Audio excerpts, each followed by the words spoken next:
তুমি চা খাবে? এখন কটা বাজে? চাটা খাবো না, চাটা খাবো। কটা বাজে এখন? 11:30। 11:30 চা খাবে? 11:30 চা খাবে? গুড ইভিনিং গাইস, আজকে সন্ধ্যে থেকেই ব্লগটা স্টার্ট করছি। তবে এখন ঠিক সন্ধ্যেও বলা যাবে না, এখন অল্প অল্প একটু রাতও হয়েছে বলতে পারো, কারণ এখন 8:30 মতো বাজে। আর দেখো আমরা রেডি হয়ে সেজে গুজে এখন বাসে উঠে পড়েছি। তো এখন বলবে বাসে করে কোথায় যাচ্ছি, তো বলে দিই বাসে করে এখন যাচ্ছি কনেযাত্রী হয়ে বিয়ে বাড়ি। তোমরা যারা আমার আগের ভিডিওগুলো দেখেছো তারা তো জানোই এখন আমার বিয়ে বাড়ি চলছে। তো বিয়ে বাড়ি পৌঁছে ফার্স্টেই আমার যে ননদের বিয়ে, তো ওর সাথে কয়েকটা ফটো তুলে নিয়ে তারপরে চলে এসেছি খাবারের স্টলে।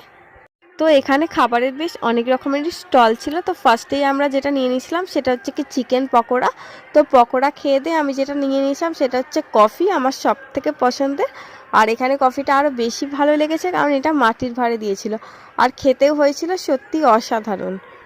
আমি কফি খেলেও আমার বর কিন্তু খায়নি, ও নিয়ে নিয়েছিল আইসক্রিমের স্টল থেকে আইসক্রিম। এখানে ফুচকা স্টলও ছিল কিন্তু আমার বর আমাকে ফুচকা খেতে দিল না। এছাড়াও আরও নানা রকমের স্টল ছিল, মিষ্টি স্টল, তো সেগুলো সব কিছু খেয়ে দেখা হয়নি। তারপর অনেকটাই রাত হয়ে গেছিলো, তো আমরা সোজা গিয়ে খেতে বসে পড়েছিলাম। তো খাবারের মেনুতে কি কি ছিল তো সেটা তোমরা নিজেরাই দেখে নাও। আর আমার বর হয়েছিল সব থেকে বেশি খুশি কারণ ওর পছন্দের মটন হয়েছিল এই বিয়ে বাড়িতে। তুমি চা খাবে? এখন কটা বাজে? চাটা খাবো না, চাটা খাবো। কটা বাজে এখন? 11:30। 11:30 চা খাবে? 11:30 চা খাবে? নাচার ইচ্ছা ছিল জানো? নাচবে না কেন? 11:30 কে ঘুম থেকে ওঠে? কালকে রাত্রি যখন অপুদের বাড়ি গেলাম তখনও ফাঁকা হয়ে গেছে, লাস্ট ব্যাচটা খেতে বসতে ফাঁকা ছিল।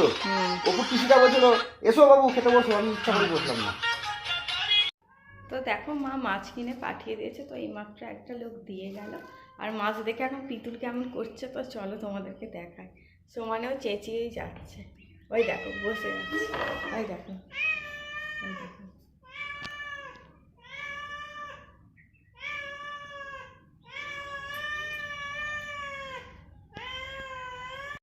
কি আছে পিতুল, মাছ খাবে? আচ্ছা রান্না হোক তারপর তো খাবে। কে খাবে এটা? পিতুল সোনা? পিতুল সোনা মাছ খাবে? আচ্ছা ঠিক আছে, খাবে, রান্না হলে খাবে।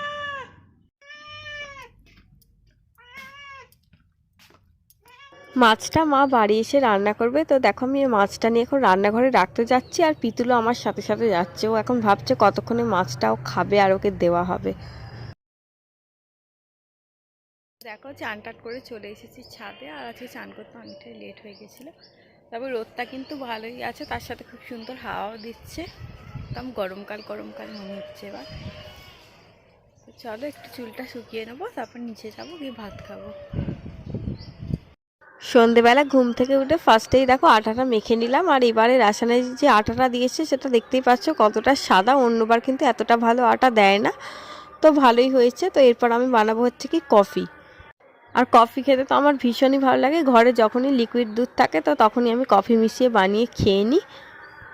আর দেখো এখন কফি বানাচ্ছি, আর আমার কালকের বিয়েবাড়ির কফিটার কথা মনে পড়ছে। সত্যি ওটা টেস্টটা এতটা দারুণ ছিল কি বলবো।